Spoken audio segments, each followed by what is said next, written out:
आमदार नितेश राणे हे कणकवली विधानसभा मतदारसंघासाठी निवडणूक लढवत आहेत। कणकवली शहरातील जनतेला तुमचं नेमकं काय आव्हान असणार आहे?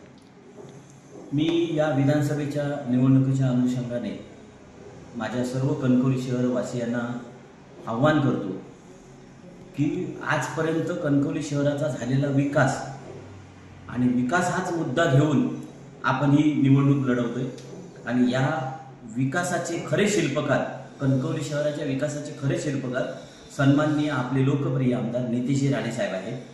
त्याच्यामुळे नितेश राणे साहेबांच्या माध्यमातून आपण इथे भालचंद्र महाराज मठाजवळ बघितलं असेल, बाबांच्या मठाच्या शेजारी आपण स्पोर्ट्स कॉम्प्लेक्स बनवलं आणि या स्पोर्ट्स कॉम्प्लेक्ससाठी जो निधी होता तो आमदार साहेबांनी मिळवून दिला। हे स्पोर्ट्स कॉम्प्लेक्स आपण लोकांच्या सेवेसाठी दिलंय।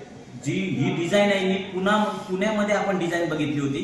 आमदार साहेबांनी सुचवली की पुण्यामध्ये जे स्पोर्ट्स कॉम्प्लेक्स आहे तसंच्या तसं झालं पाहिजे। पुण्याची डिझाईन आपण घेतली आणि स्पोर्ट्स कॉम्प्लेक्स केलं। तिथे बॅडमिंटनचे 2 कोर्ट आहेत, कबड्डीचं इंडोर कबड्डी आहे, त्याच्यामध्ये प्रो कबड्डी सारखं, आणि आमदार साहेबांच्या वर विश्वास ठेवून या आपल्या सत्ताधाऱ्यांनी तिथे स्विमिंग पूलसाठी जे अद्ययावत स्विमिंग पूल आहे हे सुद्धा पुण्याच्या धर्तीवर स्विमिंग पूल आपण करतो। त्याच्यासाठी 4 कोटी सुद्धा आलेले आहेत नगरपालिकेकडे स्विमिंग पूलसाठी। ते 4 कोटी स्विमिंग पूलला आले आणि त्याचं टेंडर प्रोसिजर सुद्धा चालू आहे, फक्त आचारसंहितेमुळे थांबले।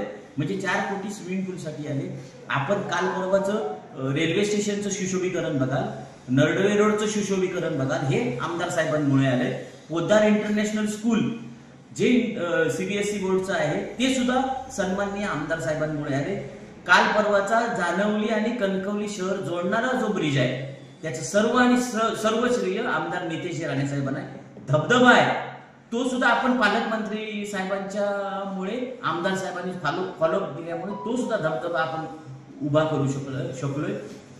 कणकवलीचं पॉप्युलेशन भविष्याचं किती असेल हे आमदार साहेबांचं विजन होतं आणि आमदार साहेबांनी आम्हाला हे सांगल्यानंतर मी असेल बंडूवरती आणि आम्ही हे सगळं बसवलं आणि कणकवलीमध्ये भविष्याची कणकवली कशी असेल याच्यासाठी कणकवली शहरामध्ये रस्त्याचं जाळं विणलंय। रिंग रोड आता तयार होत आलाय, तो येणाऱ्या 1-1.5 वर्षामध्ये रिंग रोड तयार होईल। मी माझ्या कणकवली शहराला आवाहन करतो की गाफील राहू नका, विश्वास कोणालाही ठेवू नका। आता तुम्हाला निवडणुकीच्या अनुषंगाने कोणीही भूलथापांना बळी पाडू नका। ते तुम्हाला काय काय आश्वासनं देतील, पण आपले खरे शिल्पकार आहेत हे कणकवली घडवायचे असेल तर नितेश राणे साहेब पाहिजे।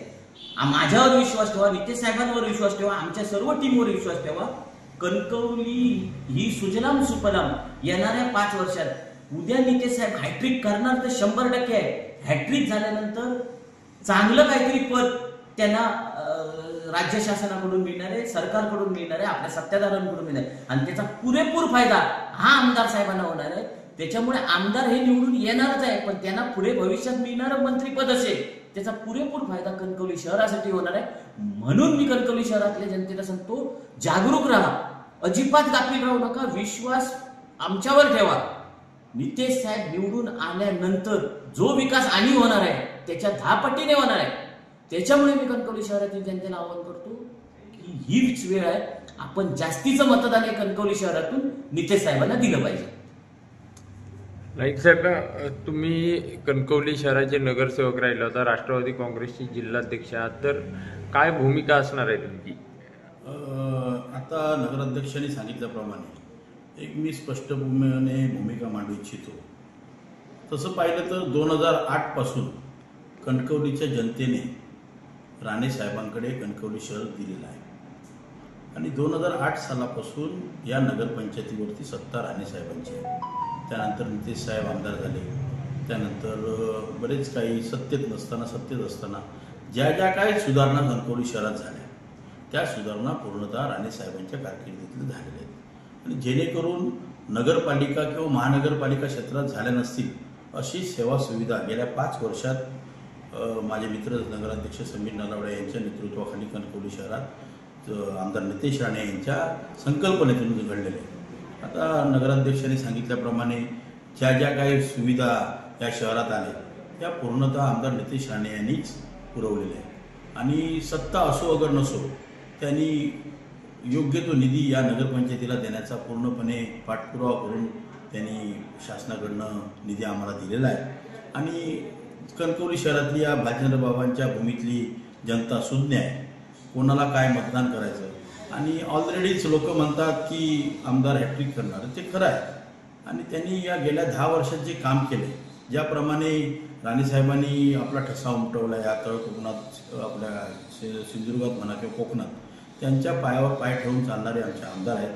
आणि त्यांना विरोधकांना भविष्य म्हणजे आता पाहिलात तर गेले 2 महिने विरोधकांना उमेदवार मिळत नव्हता.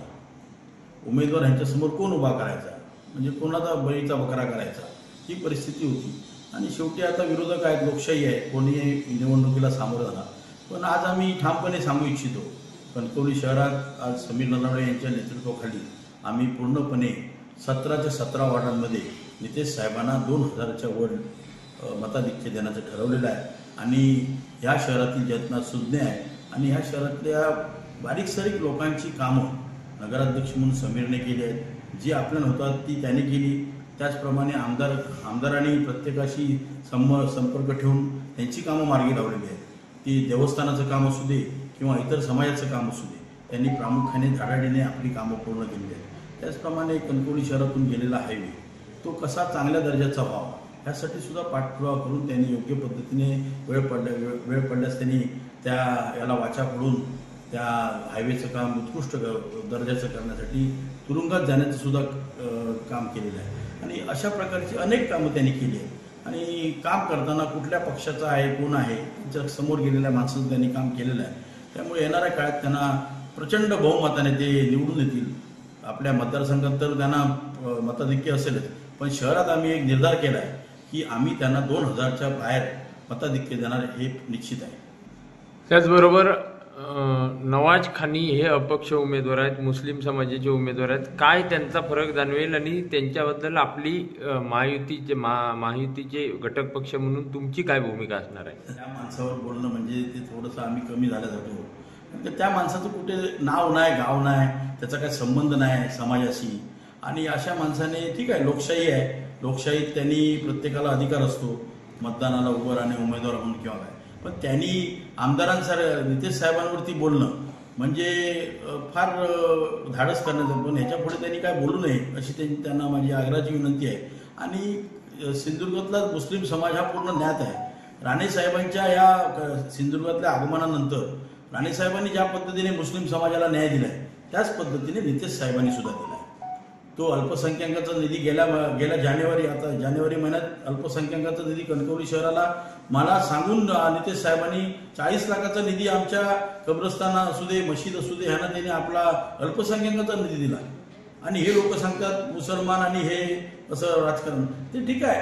काही नितेश साहेब भाजपमध्ये आहेत, त्यांची विचारसरणी म्हणजे त्या भाजप प्रणित त्या पद्धतीने त्यांना बोलावं लागत असेल. परंतु त्यांनी सिंधुदुर्गातल्या किंवा इतर समाजातल्या लोकांना केव्हाच त्रास दिलेला नाही.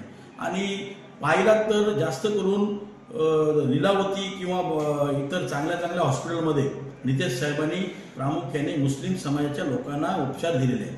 कोणाचे पाय गेले आहेत त्यांना उपचार केलेत, कोणाची पोटाची विकार असतील त्यांना उपचार केले. असं पाहता हे एक बाजूने बोलणं आणि ते आपली पोळी भाजून घेणे, नवाज खानी हा मुद्दा बाजूलाच ठेवा. ते कुठच्या कुठे दिसणार पण नाहीत निवडणुकीत. त्यामुळे त्यांचा प्रश्न विचारून आमच्या मुस्लिम समाजाला बदनाम केल्यासारखं आहे, एवढंच सांगू इच्छितो.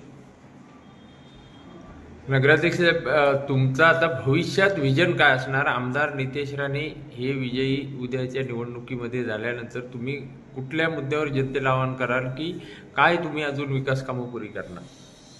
आमदार साहेबांचं हॅट्रिक हे पक्क आहे.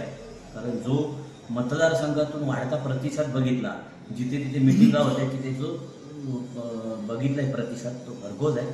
आणि आमदार साहेब आल्यानंतर कणकवलीचा चेहरा मोठं सेपरेट गार्डन, आपलं जे विजन आहे हे आपल्या विद्यानगरमध्ये ते एक मोठं गार्डन करायचं आपल्याला आहे. रस्त्याचं जाळं थोडं आमचं बाकी राहिलं आहे, ते पूर्ण रस्त्याचं जाळं म्हणजे रिंग रोड पूर्ण कणकवलीच्या बाहेरून तो आपल्याला जोडायचा आहे. त्याच्यानंतर जानवलीचं जे कालचं ब्रिज केलं त्याच्या पुढे 19 गुंठे जमीन आहे, तिथे आपल्याला एक ब्रिज हे गार्डन करायचं आहे. म्हणजे 2 गार्डन कणकवलीच्या, एक उत्तरेला आणि पूर्वेला आणि उत्तरेला अशी 2 ठिकाणी गार्डन येतात. ती 2 मोठी गार्डन कणकवली शहरासाठी होणार आहे आणि त्याच्यासाठी आमदारांचं लीड देणं, आमदारांवर आपण विश्वास टाकणं गरजेचं आहे. म्हणून मी वारंवार कणकवली शहरातील जनतेला आव्हान करतो की भूलथापांना बळी पडू नका. हीच वेळ आहे की आपल्याला पण सिद्ध करून दाखवायचं आहे की जेवढं प्रेम आमदारांनी कणकवलीला दिलंय तेवढंच प्रेम मताच्या रूपाने कणकवली शहरातील जनता आमदारांना दिल्याशिवाय राहणार नाही. असे आणखी व्हिडिओ पाहण्यासाठी कोकण नाऊचं YouTube चॅनल सबस्क्राईब करा. बेल बटन दाबा. ताज्या घडामोडींसाठी लॉग इन करा kokarnau.com.